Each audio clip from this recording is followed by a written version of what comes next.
రాయలసీమ సాగునీటి సమస్యలపై అటు కూటమి ప్రభుత్వం, ఇటు వైఎస్ఆర్సీపీ తీవ్ర నిర్లక్ష్యం వహిస్తున్నాయని రాయలసీమ కమ్యూనిస్ట్ పార్టీ రాష్ట్ర ప్రధాన కార్యదర్శి రవిశంకర్ రెడ్డి మండిపడ్డారు. 200 ఏళ్ల చరిత్ర ఉన్న కడప నగరానికి ఇంకా నీటి కష్టాలు తీరకపోవడం సిగ్గుచేటన్నారు. శాశ్వత ప్రాజెక్టులు నిర్మించకుండా సంచిపట్టలతో తాత్కాలిక కట్టలు వేసి ప్రజాధనాన్ని దోచుకుంటున్నారని ఆరోపించారు. గత ఏడాది పెన్నా నది ద్వారా 112 టీఎంసీల నీరు వృధాగా సముద్రం పాలైందని, ఎల్లినో ప్రభావంతో పులివెందుల, కోడూరు ప్రాంతాల్లో ఉద్యాన పంటలు ఎండిపోయే ప్రమాదం ఉందని ఆందోళన వ్యక్తం చేశారు. ప్రజలు అత్యధిక సీట్లు ఇచ్చినా అసెంబ్లీలో సీమ సమస్యలపై మాట్లాడకుండా జగన్మోహన్ రెడ్డి నిర్లక్ష్యం చేస్తున్నారని విమర్శించారు. అలాగే శ్రీశైలం నుంచి తెలంగాణ ప్రభుత్వం నిత్యం విద్యుత్తు కోసం నీటిని వాడుతుండటంతో నీటి మట్టం పడిపోయి రాయలసీమ ఎడారిగా మారే ముప్పు ఉందని హెచ్చరించారు. డ్యాములు నిండవు, నదులు పారవు, చెరువుల్లోకి నీళ్లు రావు అన్న సంగతి గత 6-7 నెలల క్రితమే ప్రభుత్వాల దృష్టిలో ఉంది. అయినా కూడా ఇప్పటి వరకు ఏ చర్యలు తీసుకోకుండా ఇప్పుడు ఉట్టి మాటలు చెప్పే కార్యక్రమం చేస్తున్నారు.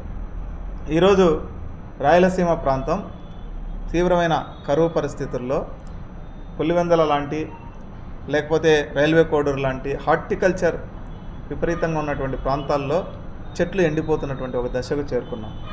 రెండో వైపున తాగడానికి కూడా నీళ్లు లేవు. పెన్నా నది పరివాహక ప్రాంతంలో ఉన్నటువంటి గ్రామాలు తాగునీటికి అల్లాడుతున్నటువంటి పరిస్థితి కనబడుతూ ఉన్నది. ప్రతి సంవత్సరం నేను రాయలసీమ కమ్యూనిస్టు పార్టీ లేదా సిపిఎం పార్టీలో ఉన్నప్పటి నుంచి చెప్తున్నటువంటి మాట ఏంటంటే, కడప జిల్లా తాగునీటి శాశ్వత అవసరాలు తీర్చేటువంటి ప్రాజెక్టులమైన శ్రద్ధ పెట్టండి అని అడుగుతున్నాం. దాని మీద ఈ ప్రభుత్వాలకు ఏ బాధ్యత లేదు.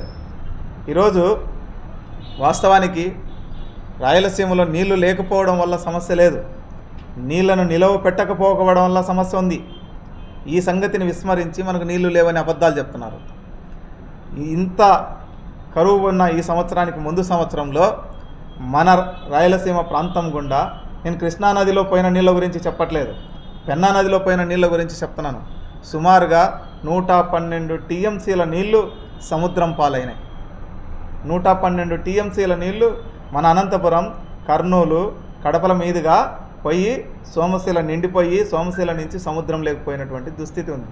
మీరు ఎందుకని ఈ ప్రాంతంలో నీళ్ళని నిలవ పెట్టలేదని చెప్పి నేను అడుగుతున్నాను.